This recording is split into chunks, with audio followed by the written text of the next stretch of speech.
into the subconjunctival space. This results in lowering the IOP.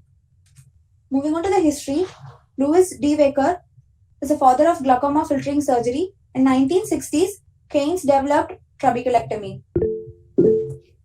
In 1970, Watson introduced modifications similar to the type of trabeculectomy that most surgeons perform today. Mechanism through which trabeculectomy acts. Here, the aqueous flows from posterior chamber through the peripheral iridectomy. It enters anterior chamber through the scleral flap. It enters into the subconjunctival space. Creation or opening of fistula at the limbus forms the direct communication between the anterior chamber and subconjunctival space. From subconjunctival space, the aqueous is absorbed by the surrounding tissue, or it crosses the conjunctival epithelium and drains with tears through nasolacrimal duct.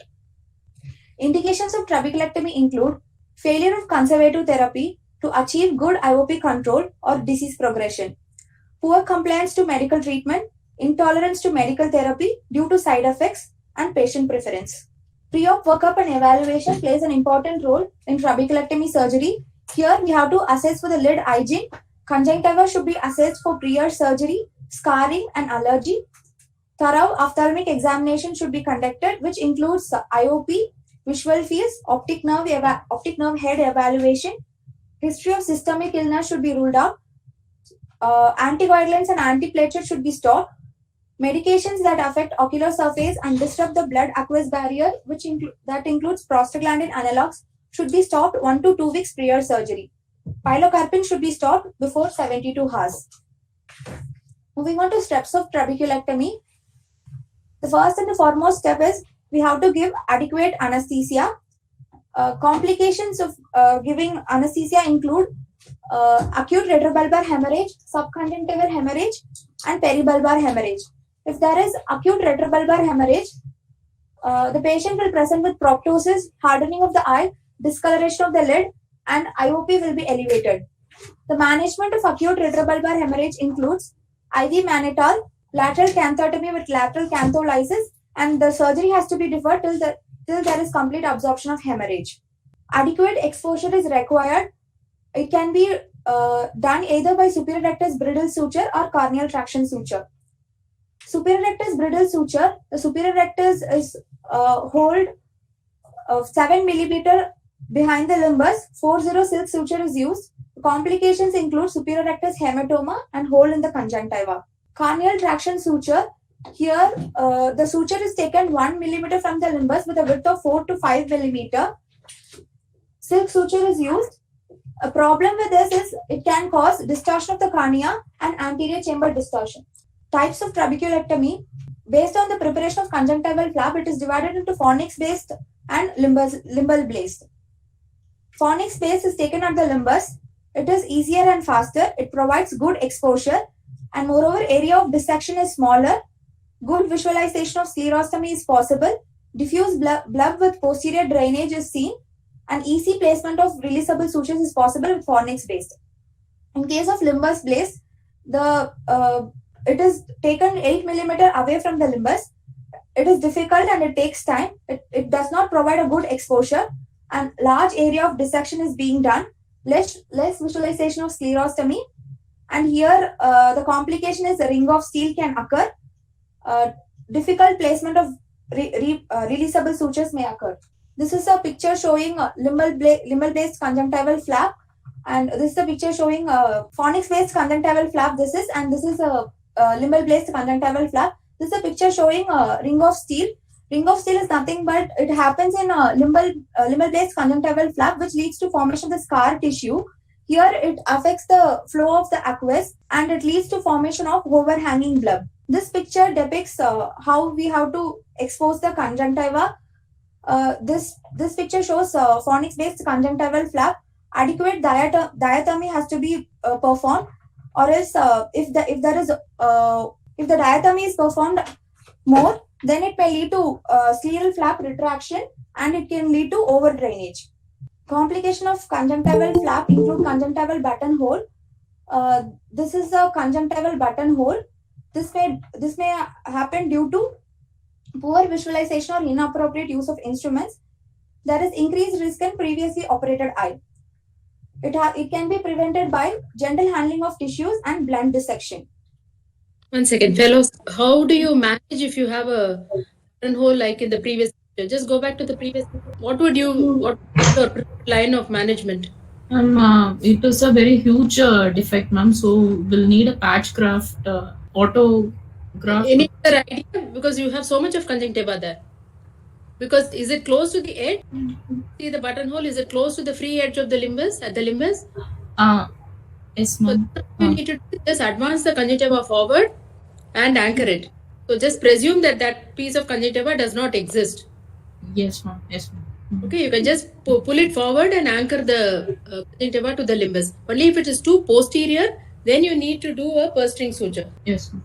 And what other risk factors are there? Because she said previously operated eyes because of excessive scarring. Any other eyes where you expect the conjunctiva to misbehave or be very fragile? Uveitic eyes, neovascular glaucoma eyes, where no, that is much more with scarring and failure, no? Yes. If it is active uveitis and inflamed eye, yes. But otherwise? Suganya? Finished or gone? Oh, sorry, she has left. Long-term use of topical medications also. Yes, long-term use of topical medications and very old people. Overall health of the patient because of chronic diabetes or anything, if it's there, then all those patients will also have very fragile tissues, apart from multiple surgeries. Yeah, proceed, Sharanjani. Management of conjunctival buttonhole. The important step is immediate identification. A small tear can be repaired using purse string suture. Large tear can be closed using 10-0 nylon, and new surgical site has to be preferred. Efforts must be taken to avoid the cut edges of the conjunctiva touching the antifibrotic agent. All the conjunctival leaks should be closed before concluding the surgery, or it may lead to hypotony, shallow anterior chamber, and scarring of the blood. Antifibrotic agents used. The role of antifibrotic agent is to prevent blood failure by modulating the healing process. Corticosteroids are the first to be used as an antifibrotic agent. Most commonly used include mitomycin and 5-fluorouracil. Mitomycin, it is an anti-neoplastic antibiotic isolated from streptomyces. It acts during late G1, early S phase. It acts by complete inhibition of fibroblast proliferation by cross-linking DNA. Most commonly used concentration is 0.4 mg, which is used for 1 minute. Long duration is mitomycin is used for long duration for high-risk blebs. Complications include hypotony, corneal endothelial toxicity, scleral thinning, blebitis, ciliary body destruction.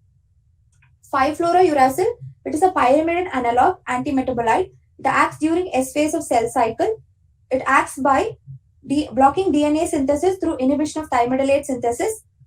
Intraoperatively, it can be given as 25 to 50 milligram per ml for 3 to 5 minutes. Post-operatively, it is given as daily injection of 5 milligram 5-fluorouracil for 7 to 14 days for failing blebs. Complications include corneal epithelial erosion. This video shows mitomycin application using sponges. Ken, you are telling about the 5FU dosages. Is that for patients after you have used an antimetabolite intraoperatively or without? It changes from patient to patient. No. The regimen you told just now for 5 milligram subconjunctivally for per ml for 7 to 14 days. That is usually for patients for the time period when there was no intraoperative antimetabolite used. Yes. So if you are using a mitomycin C or 5FU intraoperatively, this regimen may modify. Okay. Yes. So that you should be specific about it. This video shows application of mitomycin using sponges. Here we have to ensure that the conjunctival edge, it just does not come in contact with the antimetabolite during its application. And then copious irrigation has to be done following the application of mitomycin.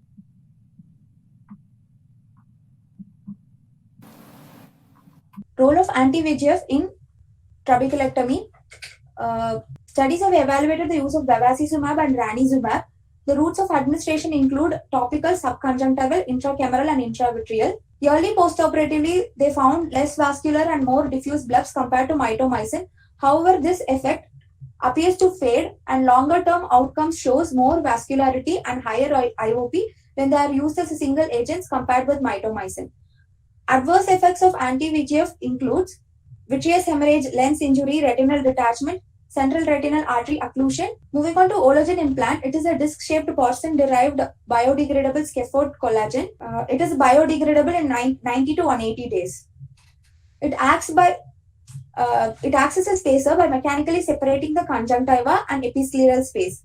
It guides the fibroblast to grow through the matrix pores in random fashion. This reduces scar tissue formation and induces regenerative healing process. Sen et al. Conducted a prospective randomized trial comparing mitomycin C compared with Ologen implant versus mitomycin C alone as an adjunct in trabeculectomy. They found out the additional biodegradable collagen implant does not improve efficacy of mitomycin augmented trabeculectomy in primary adult glaucomas. The study was conducted in 50 eyes of 50 patients with primary open angle glaucoma. Moving on to the scleral flap, here 1/3 to one half of the thickness of sclera is taken. It is created in the superior.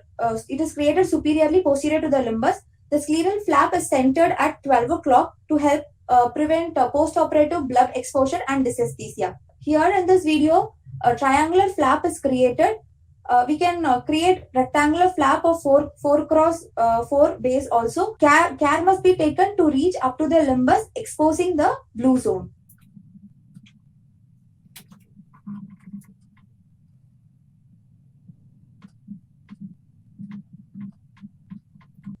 So we have to create a flap so that the blue zone is visible. Complications of scleral flap include superficial dissection. In case there is a superficial dissection, it may lead to overfiltration. The flap here, we can see a scleral flap tear, and it is corrected with a horizontal mattress suture here. In case of flap tears, it has to be sutured to the anterior limbal tissue, and new flap has to be created more posteriorly and in a deeper plane. In case of total flap amputation, we have to go for donor scleral flap reinforcement or glaucoma drainage devices. Wait. When you have a superficial flap, the flap is going to be very thin. If you have a thin flap, it can retract, especially in younger people. So when you try to close at the end of surgery, it may not overlap the trab stoma adequately. Second, when you have a very thin flap, it can fluid can come through the flap surface itself. With the application of effect of mitomycin, there is further thinning of the scleral flap. So even if on table you are okay, post-operatively you can also develop hypotony. So if it is very, very superficial or it is starting to tear even when you are raising the flap, you can always take a deeper plane and proceed further and continue with the surgery. But if it is if the flap is torn towards the end of your surgery, if it was very thin and during your procedure it tore, then you will be forced to do a donor scleral flap reinforcement to close the flap, or you will have to choose a new site to continue with the surgery. If you have not entered the anterior chamber, a new site is the safest option if you have a flap tear close to the base. If you have a flap tear, like in this case near the apex, which was towards the end of the surgery, then the stoma is not communicating with it. You just can always handle it with additional sutures or a rotational flap. GDD is not the right choice. It's only if there is no other option, there's no other place for doing a trabeculectomy. So other thing that you need to do is always hold the apex with your forceps while you're handling during the steps of surgery, so that even if you have a tear, it is going to be near the apex and not near the base where your stoma is going to come. Proceed. In case of deep dissection, premature entry can happen. Special care has to be taken in case of ophthalmic and highly myopic eyes. In case of premature entry, balanced salt solution or viscoelastic is injected to deepen the anterior chamber, and a superficial lamella is then dissected anteriorly to the clear cornea. Next step in trabeculectomy is paracentesis. It provides access to the anterior chamber to allow reformation of AC with balanced salt solution. Here, the paracentesis is placed at the peripheral nimbus using a sharp blade. What is the precaution you take when you go a little oblique so that you don't hit the clear lens, especially in shallow ACs? And it's always done on the temporal side, because these things are also used post-operatively to reform the anterior chamber. So if it is on the temporal side, you can always do it. Nasal side will be difficult. So always choose the temporal side to do the paracentesis. Fistula. Here, we have to enter the anterior chamber with the knife just behind the hinge of the scleral flap. Widen the incision with a knife of for 0.5 millimeter. Using Kelly's decimal membrane punch, the limbal tissue is excised. So we are entering the anterior chamber with a knife, and it is extended 0.5 millimeter. Now Kelly's decimal membrane punch is used to excise the limbal tissue. Peripheral iridectomy. The main aim of peripheral iridectomy is to prevent iris incarceration into the sclera. Stop. 1 second. Tell some fellow's name. Kamal, how do you know when to stop your sclerotomy? How many punches to do before you stop? Anyone else? So what is the risk of going posterior? We have to scleral spur should not be crossed. If you cross, what will happen? You'll injure what structure beneath? Ciliary body. And what is the overlap that you need to take? You should also ensure that you have an adequate overlap on either side. That is how you determine the size of your stoma. By chance, accidentally you made a very large flap, then your stoma has to be bigger. If it is very small, then keep your stoma also smaller. You need a scleral overlap on either to prevent overfiltration. Peripheral iridectomy. The main aim of peripheral iridectomy is to prevent iris incarceration into sclerostomy. Can someone explain me how does trabeculectomy PI varies from cataract PI?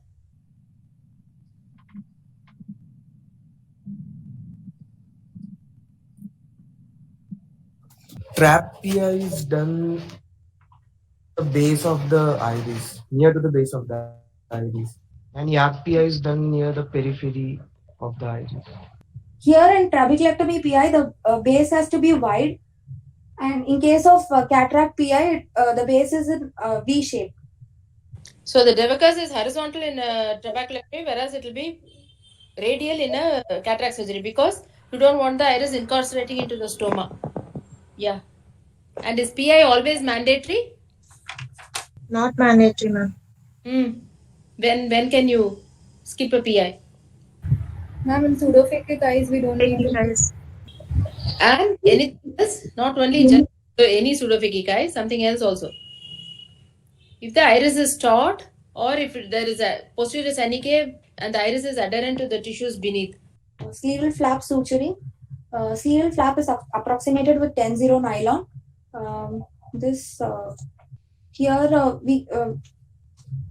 We can approximate the scleral flap using releasable suture, fixed suture. Releasable suture provides mild to moderate resistance to aqueous flow.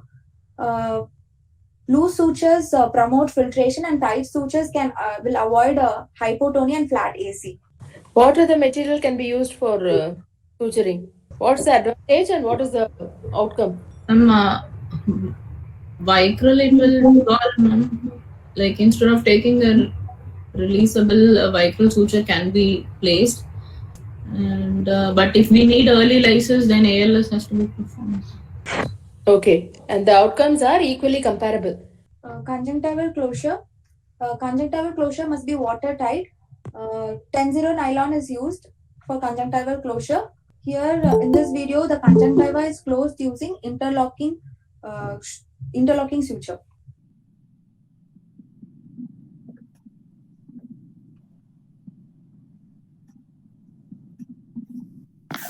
The most important part of conjunctival suture is its absolute watertight suturing.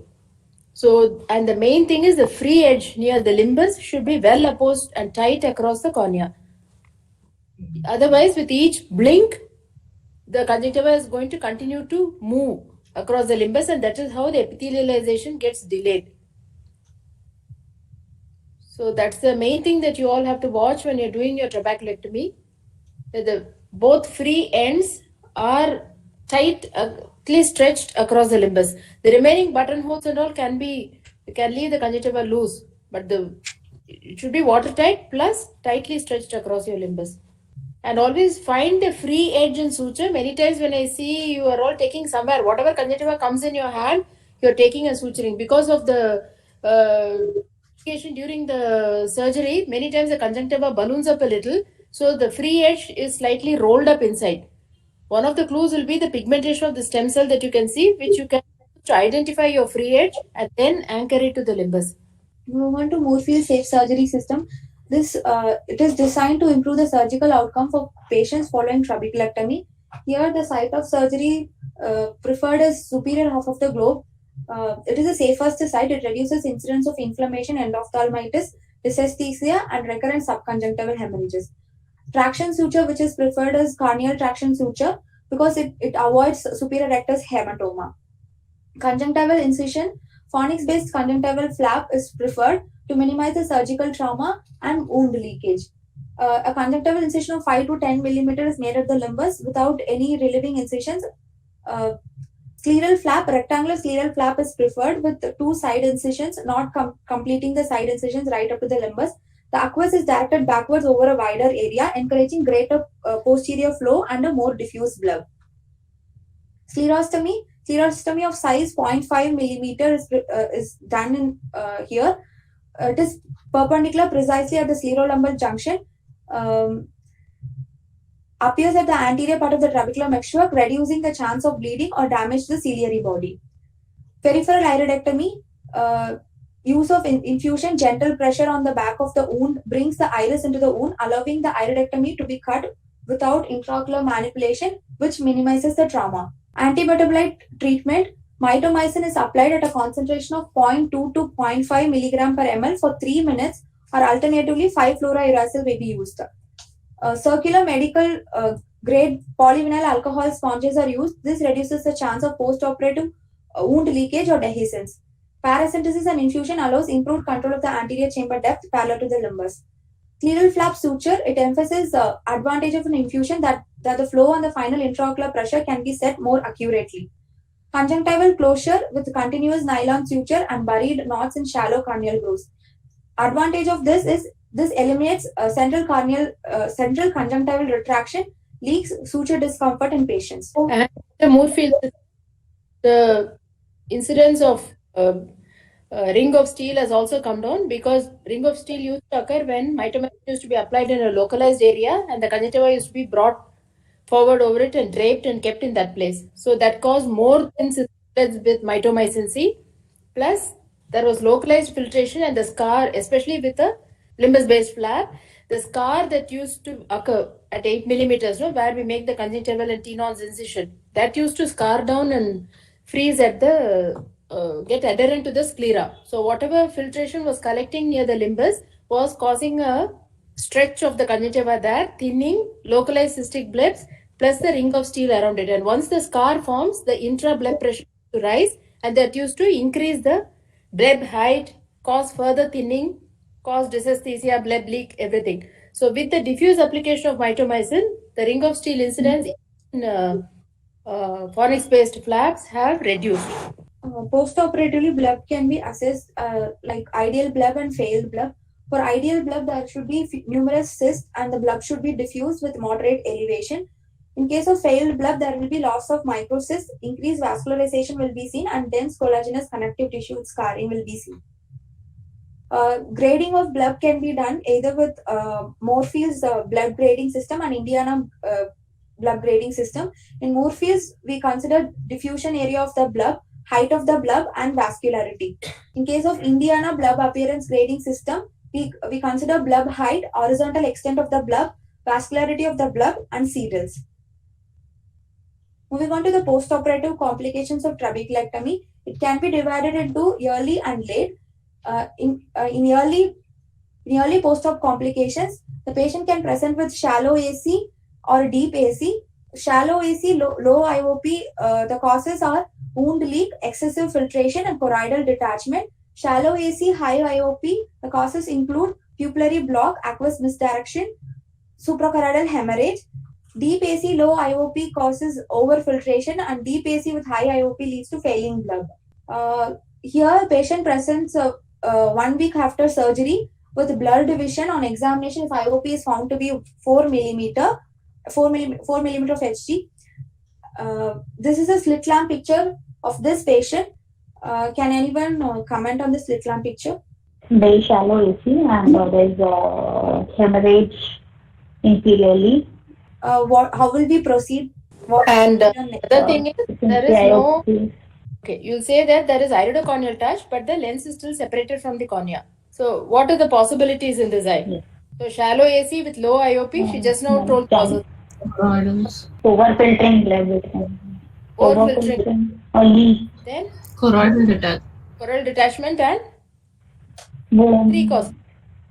Go back. Go one slide back. What is the third cause? Only. Wound. Okay, so we have to find out which among the 3 this is. Okay, next slide. Next slide. So, what did you see here? Serious positive leak. Wound leak. Yeah. So, you have, and this will be classically described as a rivulet of clearing. Okay. So, it is like a rivulet of, so that word the examiners always like to hear. So, how do you do Seidl's test for looking for bleb leaks? Apply Paracaine, then what do? On the bleb, we have to Under blue filter, paint the bleb. Because if it's a gross leak like this, you can pick it up. But if it's a faint leak or a wetting of the bleb, you may miss it if you apply fluorescent and then see under the slit lamp. Okay. Okay, so then proceed. So what is your line of management? What is this? this video showing bleb. Okay. Here we can see dilution of the dye. And management includes the surface of the bleb and the suture line should be tested for the leak first. And the management depends on the size and the position of the leak, the appearance of the bleb, depth of the anterior chamber, whether antimetabolites were used or not. If antimetabolites are used, the small leak may not heal, so surgical closure may be needed. Conservative treatment includes patching of the eye, aqueous suppressants, antibiotic drops, bandage, contact lens. Other measures include collagen shield, tamponade, tissue adhesives such as cyanoacrylate or fibrin glue. This picture shows a large diameter bandage contact lens covering the area of the conjunctival buttonhole. Okay, after that, in this particular patient with the BCL, the chamber deepened and the conjunctival buttonhole also epithelialized. Just go one slide back. The most important thing is either you can do patching of the eye or you can apply bandage contact lens. Bandage, what is the advantage of bandage contact lens over patching? Vision might still be better if it is. And it is a direct, ma'am, it is a direct contact and the patient's eye is open, so vision would be better. Yes. So The especially patient can see. other eye vision is poor or is a one-eyed patient, then the bandage contact lens is a better alternative to patching. And second, patching, the patient has to be coming to hospital every day. And fellows, what is the between outcome between BCL and patching? Is it comparable? Is it effective? Yes, ma'am. Both are equally effective. Okay. And most important, aqueous suppression. This is one condition where even though the pressure is low, you're going to suppress the aqueous by giving full dose of acetazolamide because you don't want aqueous to be flowing. If aqueous is flowing, you cannot have epithelialization. So you have to give aqueous suppressants in these eyes even though the IOP is low. Then only your bleb leak will heal. Here the patient had undergone trabeculectomy 3 weeks before. 2 weeks post-operatively releasable sutures was removed, and following which the patient presented with shallow AC and low IOP. On examination, there is no bleb leak and IOP is 6. The slit lamp showing large bleb over the surgical site. So this is a case of excess filtration. It occurs as a result of loose scleral flap closure. First step has to be done is decrease the frequency of topical corticosteroids, and torpedo patching can be done. In case of corneal decompensation, surgical intervention has to be done. Surgical intervention includes deepening AC with viscoelastic, flap resuturing, and it can be prevented by tight closure of scleral flap. This picture showing torpedo patching for shallow AC and low IOP with large bleb. See, go back. First, if it's a result of a loose scleral flap closure, then it will be from day one you will find the overfiltration. The other cause will be, like in this case, premature suture removal, or you remove suture and then the overfiltration started, much more than what you anticipated. Torpedo patching, how do you do torpedo patching? Show the next image. Ma'am, we'll make the So patient what sit is down important? and ask him to look down, not close their eyes. Mm. Look down and put the torpedo patch over the near the superior sulcus. We'll ask the patient not to What if- sleep. Yes, ma'am. Okay, and why? Because Why not to sleep? it goes into Bell's phenomenon occurs and it actually pressures over the cornea, not on the blood exactly. Okay, so what is the torpedo? That is the spindle-like cotton thing you put to. What is the role of the torpedo? Why do you put a torpedo patch? What is the difference between a torpedo patch and the do in a bleb leak? Pressure patching, ma'am. Bleb leak is pressure patching, tight patch. What is the difference between that and a torpedo patch? The first image you can see that pellet It's of giving a cotton. localized pressure only in that part. And second, it has to fill the sulcus of the patient. Because your patch otherwise will not apply localized pressure there. It will cause diffuse pressure, no? So depending on how deep the patient's sulcus is, you have to decide on the size of the torpedo. Okay, and then the patch is applied. Nowadays we use it much more as a diagnostic thing because it will also tell you after 6 hours if you see that the chamber has deepened and the bleb height has become low, you know that he is going to, your diagnosis is also confirmed, especially when you have associated choroidal detachment. Okay, so if conservative measures don't work, that is when you will think of surgical intervention. The other indication being chronic shallow AC, or if there is a lens or pseudophakia cornea touch, or if the choroidals are becoming massive, then you will have to surgically intervene. 2 weeks post-operatively, known asthmatic patient who had undergone phaco trap for POAG presented with drop in vision and eye pain. On examination, IOP is 2, his BCVA is 6/12, and this is his fundus picture showing serious choroidal detachment. And this is the slit lamp photo showing shallow AC, yellow with yellow. Confusing everything. This kind of slit lamp picture and 612 will not go through. This is a different story. Okay, so if you have peripheral choroidal detachment, vision is 612. So how will you manage? So why has she put that asthmatic history in it?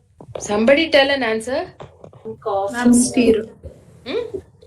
Chronic Pain.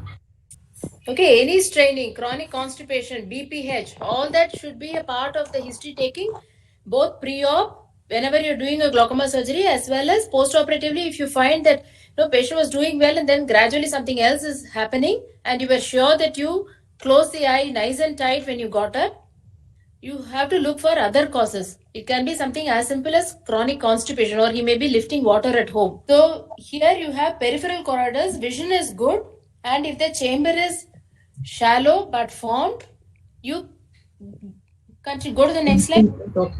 So then it will be conservative therapy. Okay, so what is the precipitating factor for choroidal detachment apart from what she has mentioned is what I just now said. Other systemic causes you have to look for.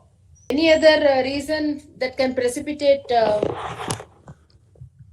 Ma'am, any intermittent leaks if the patient is rubbing, that can cause. Yes. So secondary to hypotony or bleb leak or overfiltration. So whenever you have a patient with choroidal detachment, it shouldn't be that you will put systemic steroids for every patient. You have to find the cause and treat the cause. If you don't find any cause, that is when you think that the choroidal detachment is primary. Otherwise, if there is a bleb leak or an overfiltration, if you treat that, then the choroidals will resolve on their own. Go back to the previous slide. So in this patient, the chamber was flat. Just the pseudophakia was separated from the cornea, and behind, if you see, you can see a yellowish brown glow inside. Actually, the patient also had kissing choroidals. And this patient, he was 6'9" pre-op, one night with advanced glaucoma, and he dropped to hand movement because of the choroidal detachment. Somebody accidentally, instead of conjunctival suture, removed both the releasable sutures on the same day. Okay, proceed.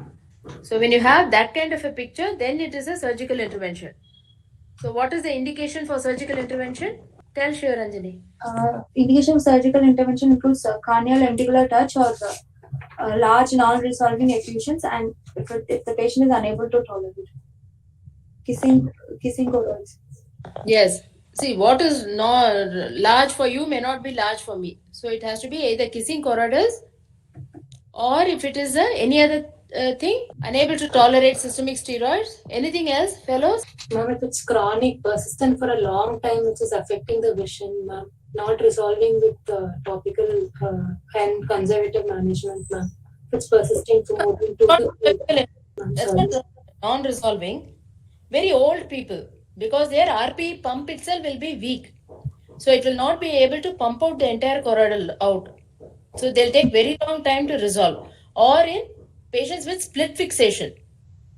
Because chronic hypertony is one risk factor for macular wipeout.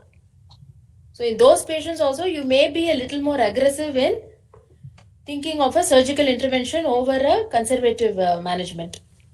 This picture shows choroidal drainage. Here, incision is made 5 to 6 millimeter away from the limbus, and straw-colored fluid is drained. So what is the direction of the incision? It should be radial, 5 millimeters to 8 millimeters. Till you reach, and what else do you do? Anterior AC maintenance has to be introduced. Yeah, that is to increase IOP so that the residual fluid will come out. What else has to be done? We have to cauterize the sclera so that it has to Cauterize the wound so that the sclera remains open. What else do you need to do?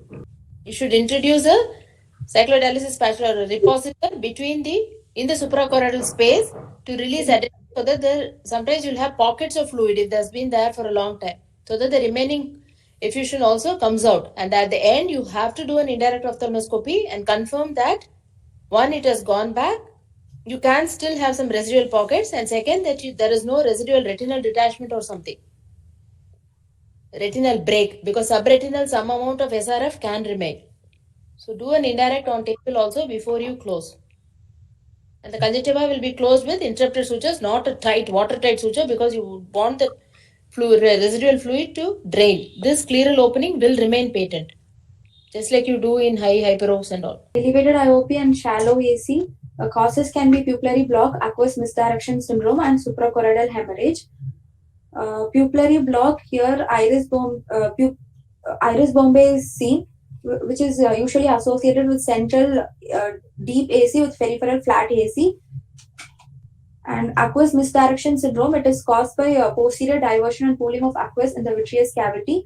The initiating events are sudden shallowing of the AC following conjunctival leaks, overfiltration following suture removal. In case of aqueous misdirection syndrome, the surgical intervention varies from patient to patient. In case of aphakic or pseudophakic, laser destruction of the anterior hyaloid phase and posterior capsule is done. In case of phakic, it is done through pre-existing large PI. We can consider pars plana vitrectomy along with zonulectomy and iridectomy also. Difference between pupillary block and aqueous misdirection.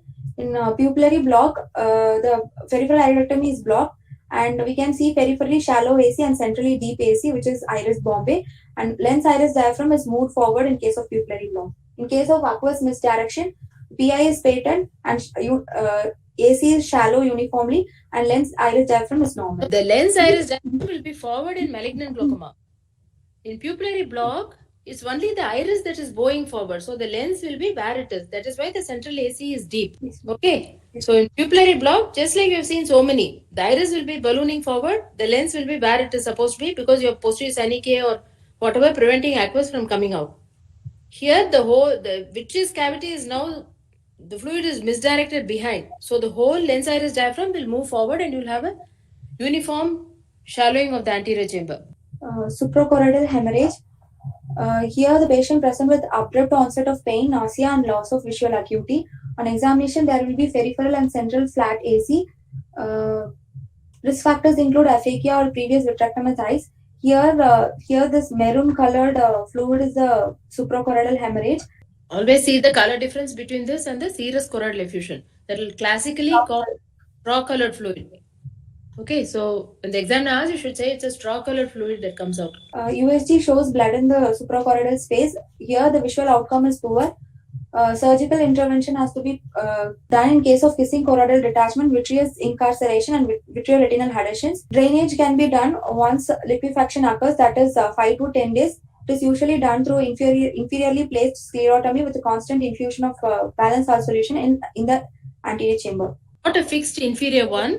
It will be where the height of the choroidal detachment, no, you will assess which is the highest area, and that is where you will place your incision. You may have to place multiple sclerotomies also to remove the residual blood. Low IOP with deep AC. This leads to hypotenuse maculopathy. The causes include young age, myopia, and pre-op use of carbonic anhydrase inhibitor. If this is a mitral use, no, prolonged duration is supposed to. Some people used to stay under the flap. Then there is direct absorption, and the ciliary body shutdown is also known to occur following absorption of the mitomycin through the sclera. In all these, you will find that the bleb is almost absent or low, and there is no other cause like a bleb leak, overfiltration, but the patient will have very shallow AC. Will have a hypotenuse maculopathy. Otherwise, in any of the other causes like overfiltration or bleb leaks, in those also you can have a associated hypotenuse maculopathy. Isolated hypotenuse maculopathy will have a normal anterior chamber depth. That is when you think of these as causes for it. This fundus picture shows disc edema with macular folds. A typical fundus picture in hypotenuse maculopathy includes macular striae radiating from the fovea, often with more extensive choroidal folds and tortuous retinal vessels. It can be prevented by minimizing the use of antimetabolite and tight wound closure. Conservative management includes bandage contact lens. Surgical intervention is done in case of conjunctival compression sutures, resuturing the scleral flap, and patch grafting. Elevated IOP and deep AC causes include tight closure of the wound, obstruction of the sclerostomy site by iris, ciliary process, lens, blood, or vitreous. Management includes tight flap laser suture lysis. Obstruction of the flap should be evaluated by gonioscopy. Obstruction by iris or ciliary process can be disrupted by using laser. Obstruction by scar tissue, blood revision has to be done. This is a video showing. Will bring the iris down and away from the site. Video showing laser suture lysis. Moving on to management of a failing bleb. Bleb, if it is low to flat and heavily vascularized bleb with no microcyst, characterize a failing bleb. So we have to increase the corticosteroid therapy. Suture lysis or releasable suture should be removed. Intermittent application of digital pressure is given, and 5-fluorouracil subconjunctival injection with or without needling. 5 milligram in 0.1 ml. It is given away from the 180. It is given 180 degree away from the blood. 5-fluorouracil study. The 5-fluorouracil surgery study was a randomized controlled clinical trial. It compares the success rate of standard glaucoma filtering surgery to the success rate of standard surgery with adjunctive 5-fluorouracil treatment.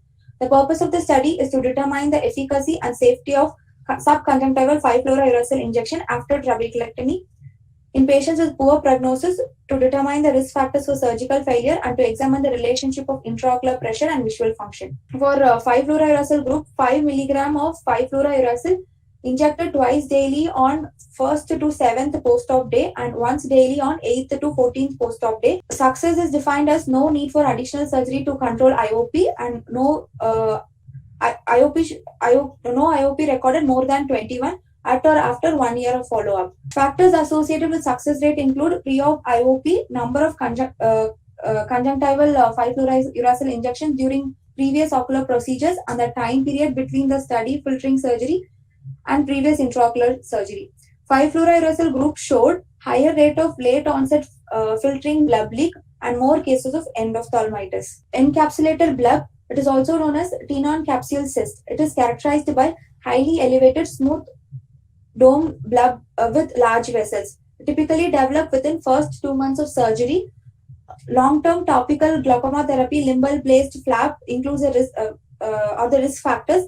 Management includes digital pressure and needling. Digital pressure, here we have to ask the patient to look up, and finger is placed over the lower lid, 180 degree away from the bleb side, and we have to elevate the lid. Pressure has to be given for 10 seconds, and it has to be done 3 to 4 times in a day. This is a video showing needling. The main aim of needling is to increase the size of the subtenon aqueous drainage. Here we have to puncture the scar tissue so that there is increase in subtenon aqueous lake. The approach is with 27 gauge needle via posterior fornix with multiple stabs until there is clear increase in size of bleb is seen. Needling can be done either with 5-fluorouracil or mitomycin. Which are the eyes response to needling? Which can you do needling in every bleb? Every failed bleb? Ma'am, encysted blebs usually Okay. respond to needling, ma'am. And more, the better the height, the more vascularized. And if they already have microsis, then they have a better prognosis. And which topical AGM has a greater chance of having encysted blebs, more associated with encysted blebs? Beta blockers are more associated. Beta blockers are more. Other early postoperative complications include uveitis, which can be managed with topical steroids and mydriatic cycloplegic. Dellen, it can be managed with bandage contact lens. There is loss of central vision, which is known as snuff out phenomenon. The risk factors include old age, preoperative macular splitting, and hypotony. Ocular decompression retinopathy is a rare early post-op complication. Here, intraretinal hemorrhage happens immediately after trabeculectomy. Late postoperative complications include late failure of filtration, bleb leak, blebitis, overhanging filtering blebs, and dysesthetic bleb. Overhanging filtering bleb, it is associated with the superficial punctate keratopathy, tear film abnormalities, Dellen formation, ocular surface irregularities. Symptoms include foreign body sensation and visual disturbance. Treatment include organ laser or surgical excision of the overhanging bleb.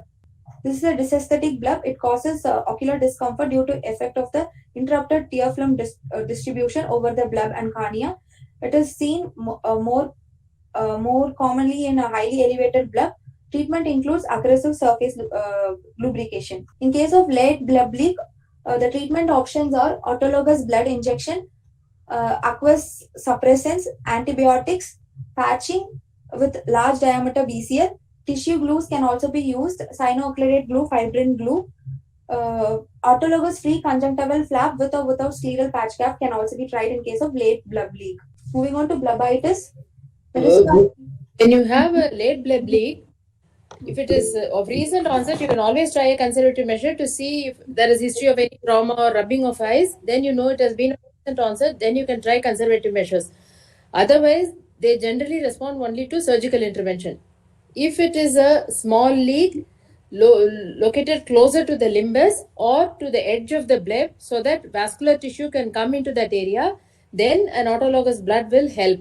But if it's a thin ischemic cystic bleb and the bleb leak is in the center, which is what most of the time occurs, then an autologous blood alone does not work.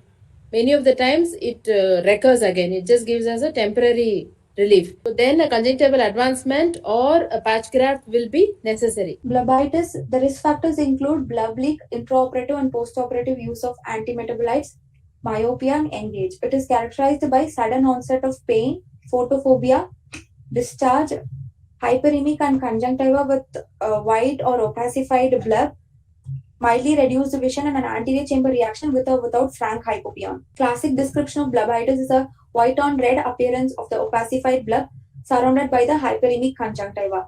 The causative organisms include Streptococcus species, Staphylococcus species, and Haemophilus influenza. Management of blebitis, this is the hypopyon, and early diagnosis and aggressive treatment has to be tried. Fortified antibiotics can be given. In case of full-blown endophthalmitis, it has to be treated like other endophthalmitis. These are my references. Blebitis, what are the 3 stages? First is inflammation into the bleb, then is the AC reaction, and then it goes into the vid cavity. So blebitis is an absolute ocular emergency. One of the few emergencies in the ophthalmic field is blebitis. So every blebitis should be looked upon as an endophthalmitis and treated equally aggressively. So you have to give fortified antibiotics. Take a conjunctival swab. So before you start the antibiotic, so that you know what the organism causing the infection is, and very close monitoring both with vision and with fundus and AC reaction. And if it spreads into the anterior chamber, then it has to be treated like a endophthalmitis. And once the blebitis resolves, we have to reassess. All the other risk factors that you told all invariably cause thin cystic blebs, and you end up causing a bleb leak, and secondary to that, the blebitis sets in. Or if they have a very thin bleb, then if they have even a conjunctivitis or some contaminated water fell in the eye, then also it can progress to a blebitis. So once the blebitis resolves, you have to reassess, look for a bleb leak, and if there is a bleb leak, then the patient needs the bleb leak to be treated surgically. Otherwise, they can always have a recurrence of a blebitis. Anyone else would like to add anything more? So many things. Any more questions, doubt? Anything else to be shared? Ma'am, how does the argan laser help in overhanging blebs? No, though you apply large diameter, large spot size, low energy. So it will cause collagen shrinkage and cause a reduction in the height of the bleb. If you apply small spot size, then it will penetrate through the bleb. That is how it causes the reduction in the. So we are applying it with inner incision. Before that, shall we end the class? Thank you. Thank you, everyone. Yeah. Thank you, BS ma'am. Thank you, RG sir, AVS ma'am, AP ma'am, RLG ma'am for the videos. Thank you, everyone. Thank you.